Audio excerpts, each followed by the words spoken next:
Say what you will about modern MMO features like dungeon finders and the greater emphasis on player freedom, but they exist nowadays for a reason. This is MultimediaJay Radio Style for Sunday, September 15th, 2019. Let's start the show. MultimediaJay Radio Style.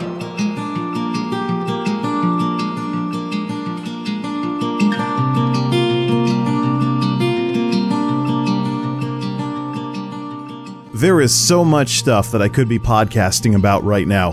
Way too much stuff. But let's try and get through it, even if we're just whittling away at it until we finally get caught up. World of Warcraft has given most commentators no shortage of content over the last couple of weeks. And although I'm not talking about it this time, I will definitely mention en passant that the tacky techniques that Blizzard is using with the new Recruit-a-Friend system are very disgusting to me. I gotta talk about that at some point, but let's talk about something a little more pertinent to the classic and modern experience with World of Warcraft for now. Specifically, yet another way, and a rather vintage one at that forced socialization is an MMO failure. You know, people complain about stuff like Dungeon Finder and the queue system and stuff along those lines, but this technology was developed for a reason. And this technology has become a standard in modern MMOs for a reason. A reason which I've been very rudely reminded of with the latest guild that I've left tonight. My experience with guilds in WoW Classic has been very similar to my experience with guilds in Final Fantasy XIV. I'm having no luck with them whatsoever. But the thing is, anything that I could say about guilds applies doubly in WoW Classic. An environment where there is no guild perks, no guild ranks, no guild bank. Guilds are nothing more than groups of people to level with and run dungeons with or raid with. That's it. So when you encounter a situation like I do, where you join groups and you help out in the outdoor world, and you help out with people's dungeon runs, including dungeon runs you don't need, but then it's your turn to ask for help and nobody responds. I've helped out group after group after group, and I finally need help with something and nobody responds, nobody cares. Well, there ends that matter. We're looking at a screenshot of Modern WoW, actually. My guy at the transmog menu for two-handed maces with Verrigan's Fist selected. It looks like a dopey pink Care Bear hammer, but this Paladin hammer was actually one of the best weapons that Paladins could get in the early original game. You could get it as early as your character being in the 20s, and it would last a very long time until something better finally came along in terms of stats, if you were doing a lot of healing and stuff, like things involving intellect and spirit in the original game. My original guy in the original game got the Verrigan's Fist with pugs. Pugs! So you'd think that the experience in Classic would be easier, not harder.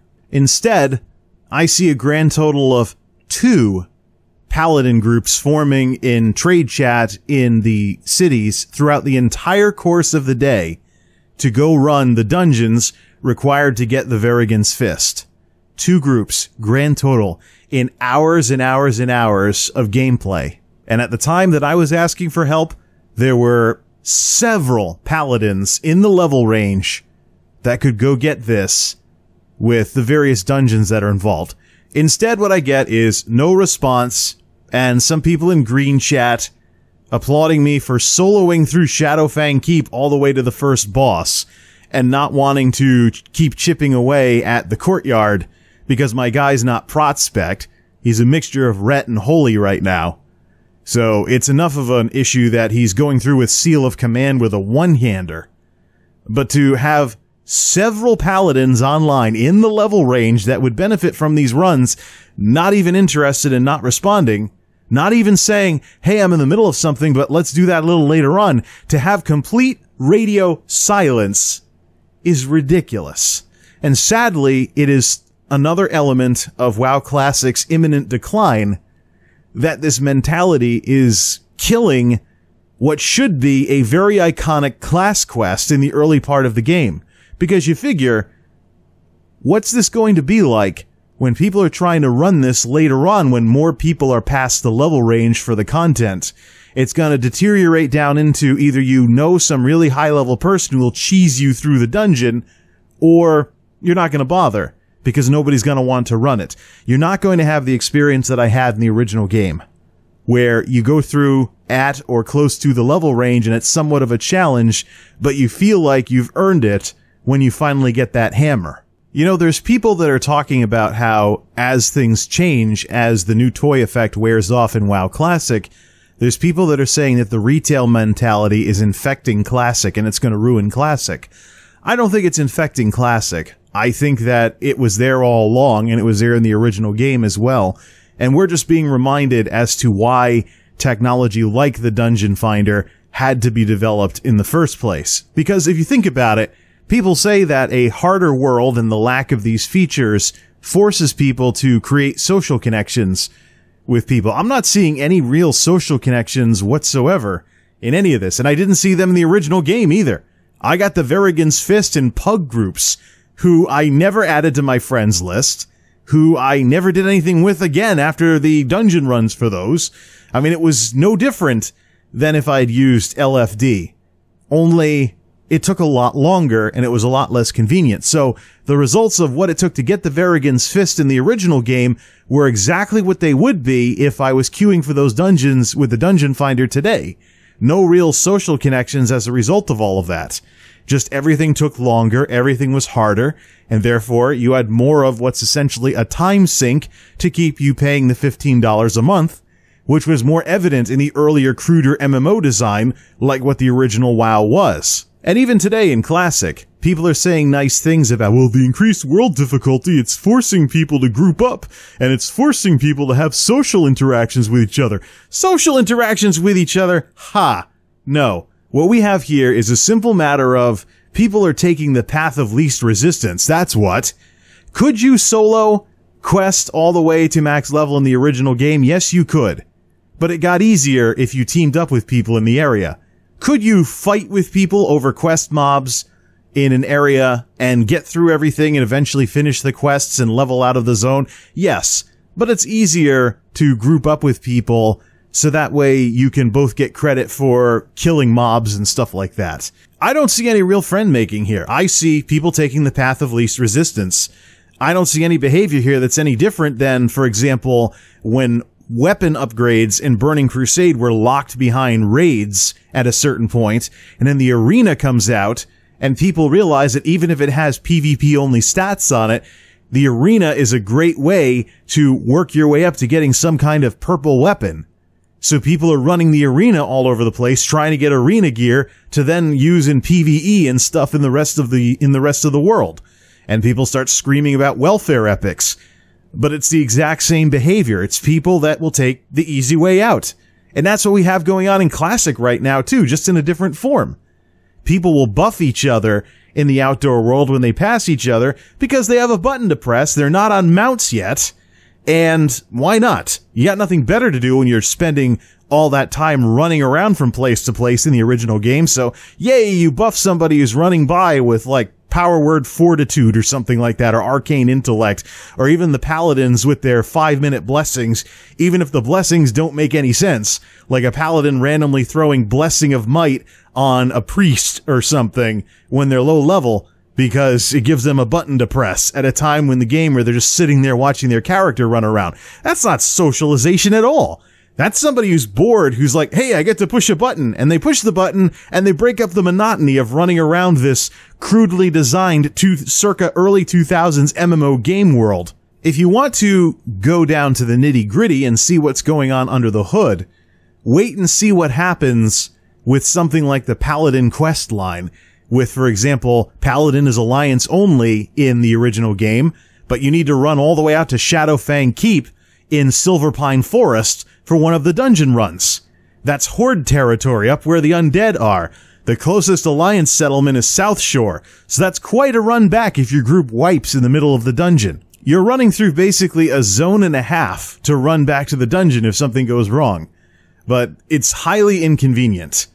How eager are people to help someone out when it's a situation like that and not, oh, look, the person 2 feet away from me is running in the other direction. Let me throw a buff on him or something like that.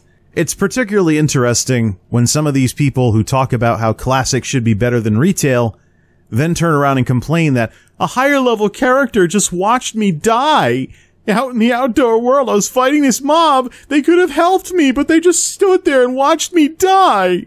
Yeah. Path of least resistance. There's selfishness under the hood, and just like there's been all along.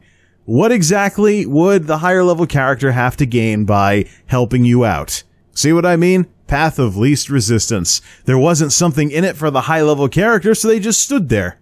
This is the kind of rude awakening that players are in for with WoW Classic, because so many people have so many of these rosy views of the way things used to be. And if you were able to make friends in the game and journey with them throughout most of the leveling experience, the dungeons, the raids, etc., that was pretty awesome. But that's not what I'm seeing in Classic, and people are complaining about it. Well, what they're really complaining about is probably what was there all along. And this is why Dungeon Finder and Raid Finder exist. LFR is not a problem because it exists. It's a problem because of the ridiculously low difficulty of LFR. But there's a reason why this technology had to be developed. And there's a reason why the raid sizes had to shrink.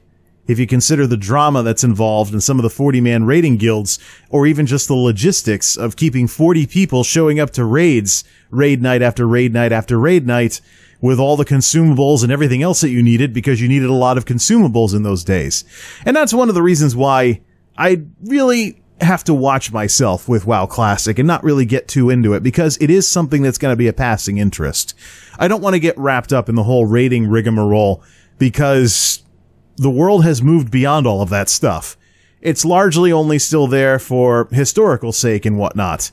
And don't think the raids are puggable either. Not in the original game, not even in Burning Crusade either.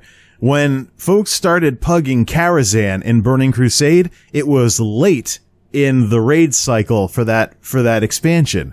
And it was bizarre even then that there were pugs that could actually run raids and stuff like that.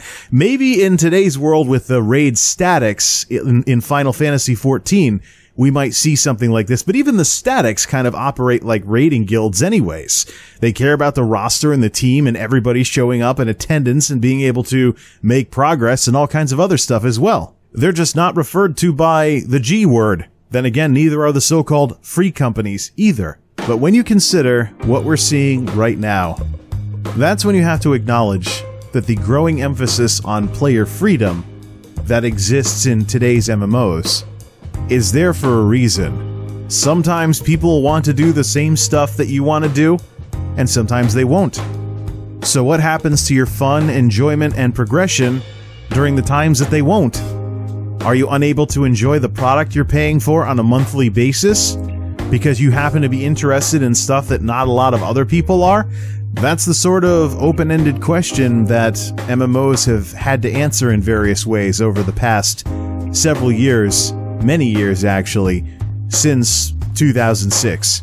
Something to think about, and only one of the things that I need to podcast about. Am I going to be able to get around to the other ones? Who knows? Or maybe I should just play some combination of these games that I've been playing the last couple of weeks. Classic WoW, Modern WoW, ESO, or maybe something else, or shut the computer off and do something else. I don't know. But so much stuff to talk about. I hope this discussion can be useful to someone, somewhere. Till next time, this is MultimediaJay, signing off. Thanks for stopping by.